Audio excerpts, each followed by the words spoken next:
was not bad. That was not terrible, but let's keep going. Dang! Oh, dang! You're so dramatic. You always drop stuff, bro. I always drop stuff? Actually, I always drop stuff.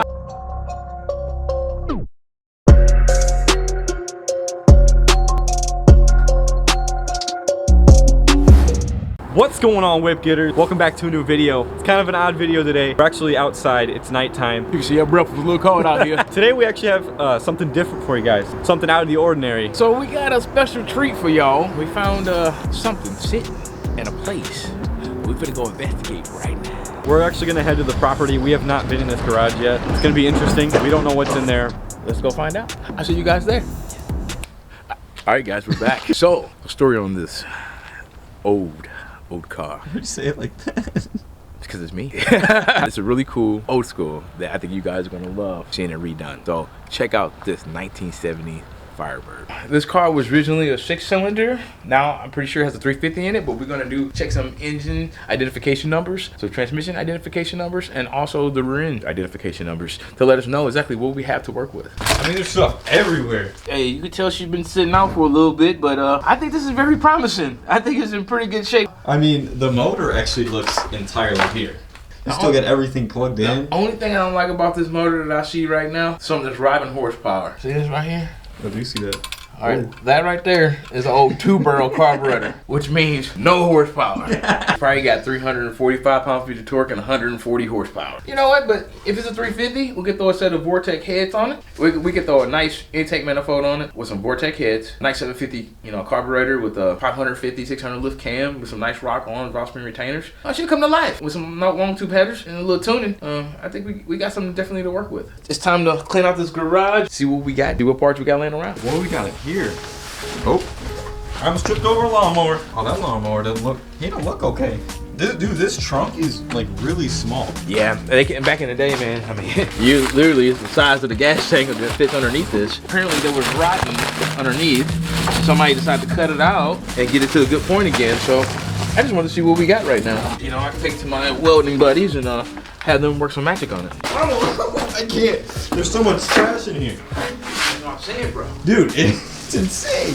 Okay, guys, we're actually gonna clean up a little bit in here, and then we can have some room to show you guys some more stuff about this car. I asked you earlier if you had some bars. You definitely got some bars. I ain't got no bars, but I ain't spitting no rhymes in here, just working on this 1970 Trans Am. Trying to go ham, make sure this thing goes back together and run faster than I can. What? I don't know, man. I'm just on some, back to the beautiful Trans Am. So, this is what we're working on the inside. Take a look, guys. Right now, you can see, looking not too bad in here. Like it needs a little metal work done, but this floor here looks pretty solid. I'm gonna get underneath here in a little bit and check it out and see what we have to work with. I see some couple fiberglass pieces over there that's been done. You can see right here in this spot over there. Of course, we're gonna fix it right and actually cut it out and put pieces of metal back in there. So there's actually a lot of parts available for this car. That's a good part because I found a little rust here. See this? That's really bowed out, honestly. Guys, what we do, this hard line right here, we'll cut it straight across there, put a whole another piece in there and just replace that panel. I mean, it's not that hard, is it? Don't they have to actually remake this entire thing? That's the cool part. There's a companies out there make factory redirect panels. So what happened is you would cut it either right here at the trunk line and follow this line, and usually they cut it like across here or right here. You can actually see where there's been some welding or some grinding done, or either cut it here and this whole fender will be replaced. So guys, take a walk with me. So in the trunk area here, you can tell there was some cancer in here. This goes untreated, and essentially the car is undrivable at that point. It just keeps eating it, and then it... So what I'm gonna do is end up cutting out this whole trunk liner, put a whole new trunk pan in here, especially with these cross braces here. Surprisingly, they still seem like they're pretty solid. They still butt welded in from the factory. You can tell somebody's already been grinding and pulling stuff apart. Everything else though looks pretty solid up here. I mean, just looking at the side of this car right here, you can already tell. I mean, we put that fender on right here. We just set it up here to have some room. From this side, it looks pretty good. It's a work in progress, to say the least. Firewall still in one piece, which is pretty crazy. It's all grinding down to bare metal, which you guys can see. Here's the old, the few electronics that they do have. Plug in right there. It's definitely, like I said, work in progress. We definitely got some work ahead of us. This is definitely not going to be like a 6-month build, but you guys stay tuned. This car is going to be incredible when it's all said and done. You see that? So we're going to have to, that's going to be a fun one. We need to cut all this out. So right here, this butt weld where the 2 pieces of metal go in. What I'm gonna do is chip all of this out and put a new piece in. So you're actually gonna redo this entire thing right here? Yes. So what's gonna happen is I'm gonna get in here with some tools, and I'm actually literally gonna separate this top half here and see how much of this cancer goes underneath with the rust. Hopefully it doesn't go all the way through, and hopefully through here we can fix all of this. We got some material pieces. I don't know all exactly what we have. So this is what we found cleaning out the car and cleaning out the garage. We have heads right there. We've also got some valve springs in there. We've got another headset here. These are actually 2 different heads. We've got more interior pieces. It's kind of just like junk right now. This is what I'm excited about. Found pistons, bro. We sure did. So what we're gonna end up doing is taking a look. That's not a good one. Huh? Let's say third time. Let's see if third time's my charm. Nope. Let's try number 4. That was not bad. That was not terrible, but let's keep going. Dang! Oh, dang! So dramatic. You always drop stuff, bro. I always drop stuff? Actually, I always drop stuff. Here's the piston number. So what I'm end up going to do is see what these pistons are out of. Maybe take them to my buddy's machine shop and see if they're salvageable or not. We might be building a custom 350 for this car. You know, something for a 5,500 horse cruiser, weekend warrior. So we're thinking right now, here's our air cleaner. I mean, here's some freshly painted, actually this is like the straps to the gas tank if I'm not mistaken. They actually look just like what would actually strap the gas tank. You said that I mean, way. when you look at them, it's like that. Hey, I'm not trying to be like that, bro. I mean, usually gas tank one's a little longer, but it's just old school. You never know. I mean, we got a lot of parts to go through, decipher what they are and what they go to. Like right here, here's the shifter. See that? Push that button in. Just like what I had in my 1976 Camaro. It was an automatic. Correct. Just like what I had in my old 76 Camaro. That would be just a shelf piece, maybe make a light out of it or something, because you know it's gotta get a Hertz slap shift in it. Because it's gotta go fast. So it's actually strange to see like the type of technology that's improved from this kind of shifter to the ones we have today. That's true. It's so much different because I can just tell right now. I mean, I wasn't there obviously to drive the dang car. That is going to be so much different. Probably harder to pull than the ones we have today that you just pull and they click. So we got some bearing caps here. You know, it's got numbers on them. I have to go through all this stuff and see exactly what it is and what it went to. This old-pan bolt right here, look at that, you know? So yeah, we got all types of stuff in here. So, you know, it's a good find, guys. Like here's valves out of the heads. That's a huge valve, bro. Man, they're like a good 202 or... Dude, valves are usually smaller than that, aren't they? 240. It depends on the head. It's a little bit bigger than this one here. Those are pretty big. It's a pretty big valve, actually. Dang, that looks like... Definitely been used, got some corrosion on it, but it looks still pretty strong. So numbers are here as well. So what I'm gonna do, guys, is go through and research all of these numbers. All these numbers mean something. You never know. We might have some gold in here. You might have some titanium parts that we can use or something. You never know. Speaking of numbers, let's take a look at this motor. We need to figure out what this motor is. What I'm gonna do, guys, I know on the right-hand side of Chevy Motors, there's a casting number. Casting number somewhere on this head. Let's look down here. Oh, look at that. We got a couple numbers there. So guys, I'm gonna do some research and see what those numbers come out to be. So I need to figure out if this is a 350 or if this is a 305 or a 327. All right, if you had to guess, what would it be? If I had to take a guess with a 2-barrel on top, I would probably say a 305. 2-barrel is right here, it's a 2-barrel carburetor. But I've seen a lot of 350s come in these body styles with 2-barrel carburetors on them too. So it just depends on what year. We find out what year, what make this motor is, and the same thing for the transmission. I'm gonna get underneath the car, check the transmission out, check out the rear end as well, and I'm going to check and see what kind of damage or cancer we have underneath the car. I can't get over that, dude. We'll see what kind of cancer we have. I don't know.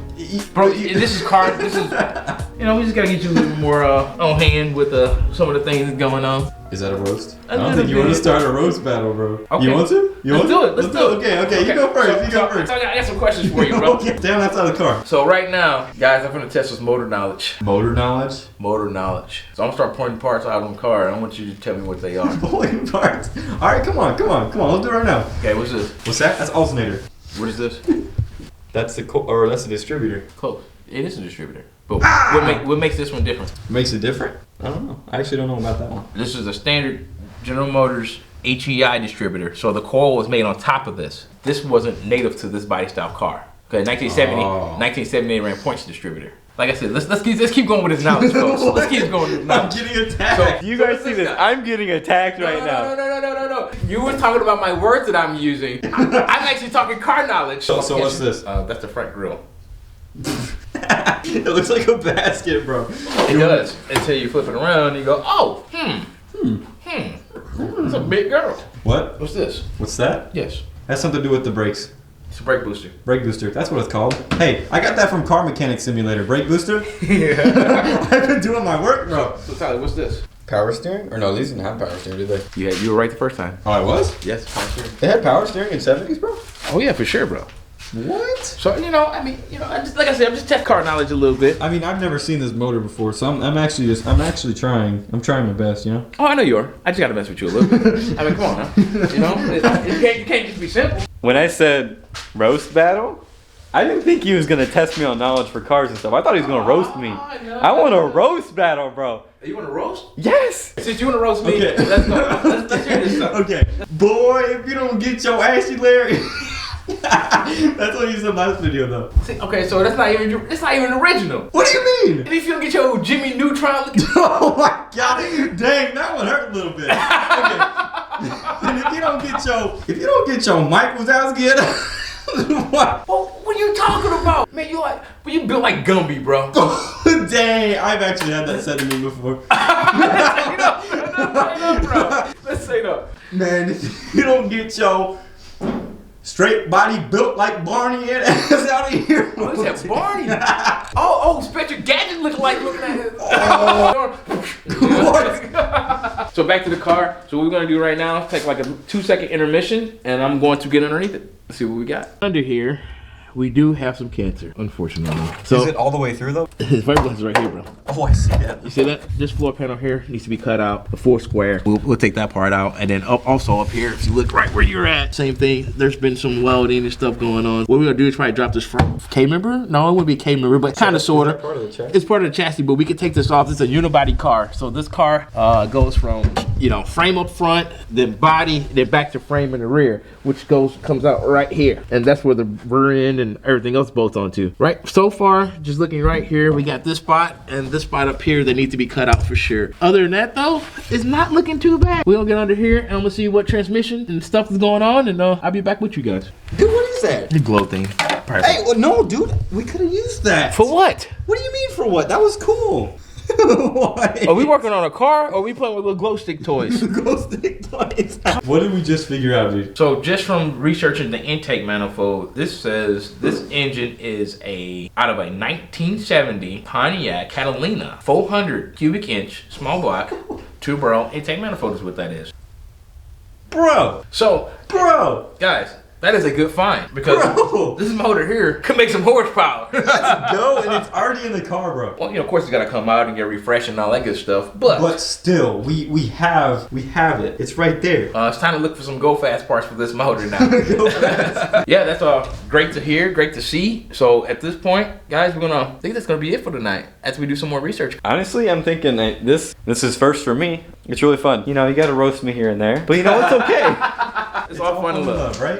Exactly. We learn something new every day. I think that's it for today. We did a lot of cleaning. We got a lot more cleaning to do, but I think it's a great start, and we got a good amount of parts to work with. I mean, it's a great experience. I mean, I learn something new every time I do a motor. This would probably be my 10th or 15th rebuild. I've done Hondas, I've done LS. I've done more LSs than anything else. A couple 302s, but I can't wait to dig in this 400 Pontiac motor and see what kind of horsepower potential.